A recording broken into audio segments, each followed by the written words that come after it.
ओम शांति। सब सत्यों में सत्य महान, निराकार शिव हैं गीता के भगवान। गीता को विश्व में महानतम ग्रंथों की श्रेणी में रखा गया है, क्योंकि इसमें ही श्री भगवान उवाच शब्द आया है, अर्थात ईश्वरीय महावाक्य, जो इसी ग्रंथ की विशेषता हैं। गीता में सभी वेद शास्त्रों के ज्ञान का सार है, इसलिए इसे सर्वशास्त्रमयी शिरोमणि गीता का दर्जा भी प्राप्त है। अब सबसे बड़ा प्रश्न उठता है कि वास्तव में गीता का भगवान है कौन? निराकार, जो जन्म मरण से न्यारा है, या फिर देहधारी देवता जो जन्म मरण के चक्र में आते हैं? गीता में निराकार भगवान के बदले साकार देहधारी मर्यादा पुरुषोत्तम देवता यानी रचयिता के बदले रचना का नाम डालने से गीता खंडित हो गई है। नहीं तो गीता सारे विश्व में पूजनीय होती, क्योंकि निराकार परमपिता परमात्मा को तो सभी देशों में और सभी धर्म वाले मानते हैं। अब गीता के भगवान शिव की प्रत्यक्षता। आखिर इस कलयुगी लोह युग की अज्ञान अंधकार रूपी रात्रि में दुख में विकारी भ्रष्टाचारी हिंसक दुनिया का अंत कर नए स्वर्णिम युग, जिसका वर्णन रामराज्य, स्वर्ग, हेवन, बहिष्त इत्यादि नामों से शास्त्रों व अनेक धार्मिक ग्रंथों में उपलब्ध है, उसकी स्थापना करने हेतु सारे जहान का नूर ज्ञान सूर्य इस धरा पर आ चुके हैं, जिससे यह धरा पुनः सशक्त पावन बन स्वर्ग अर्थात सुख में संसार बन जाएगी। क्योंकि परमात्मा एक हैं, इसलिए वो एक धर्म, एक वैश्विक परिवार की स्थापना करते हैं। यह वही निराकार भगवान हैं जिनके महावाक्य भारत के पवित्र सनातन ग्रंथ गीता में वर्णित है। यदा यदा ही धर्मस्य ग्लानिर्भवति भारत, अर्थात भारत में अति धर्मग्लानि के समय, जब अनैतिकता, अत्याचार, भ्रष्टाचार, पापाचार अपनी चरम सीमा पर होते हैं, तभी मैं एक साधारण मनुष्य तन का आधार लेकर एक सतधर्म वाली श्रेष्ठाचारी ईश्वरीय दुनिया की स्थापना ईश्वरीय ज्ञान व सहज राजयोग की शिक्षा द्वारा करता हूँ, जिससे एक नए युग की शुरुआत होती है।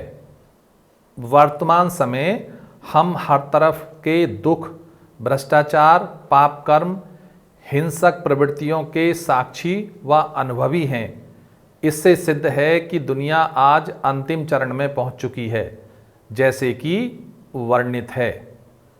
परमात्मा द्वारा विश्व परिवर्तन के कार्य को साकार में लाने के लिए हम पाठधारी परमात्मा की संतान आत्माओं को सबसे पहले अपने पिता परमात्मा को पहचानना होगा, जो स्वर्ग, हेवन, बहिष्त, जन्नत का रचयिता है, व जिन्हें शिव, अल्लाह, खुदा, जेवोहा, ओंकार, वाहिगुरु इत्यादि अनंत नामों से विभिन्न धर्मों तथा पंथों में जानते तो हैं, परंतु सच्चा परिचय तो वे स्वयं ही कल्प के अंत में आकर देते हैं। दूसरा, उनके श्रीमत अथवा मार्गदर्शन अनुसार अपनी आत्मा को पवित्र बनाकर आसुरी अवगुणों यानी हिंसक विकारी स्वभाव को परिवर्तन करना होगा, जिसके कारण हम देवता पद से नीचे गिरे और यह सुंदर धरा स्वर्ग से नरक में बदल गई। परमात्मा हमारा रचयिता है, बाकी सभी हम उसकी रचनाएं हैं, परंतु हम आत्माओं का पिता और बच्चे का अनादि संबंध है। अभी परमपिता परमात्मा कहते हैं, देह सहित देह के सभी संबंधों को भूल अपने को चेतन ज्योति बिंदु आत्मा समझ मुझ निराकार ज्योति बिंदु परमात्मा को याद करो तो तुम्हारे सब पाप कर्म नष्ट हो जाएंगे और तुम अपना ईश्वरीय राज्य भाग्य का ईश्वरीय जन्म सिद्ध अधिकार प्राप्त कर मेरे साथ अपने वास्तविक घर परमधाम व मुक्ति धाम में चलेंगे।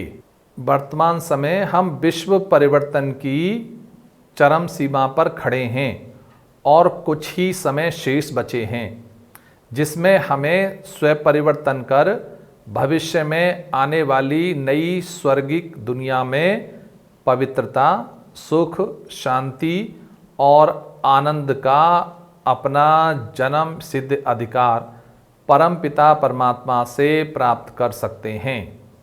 ध्यान रहे, एक बार मौका खोना माना सदा के लिए खो देना, अभी नहीं तो कभी नहीं। जागो जागो, अधिक देरी होने से पहले परमात्मा को पहचानो।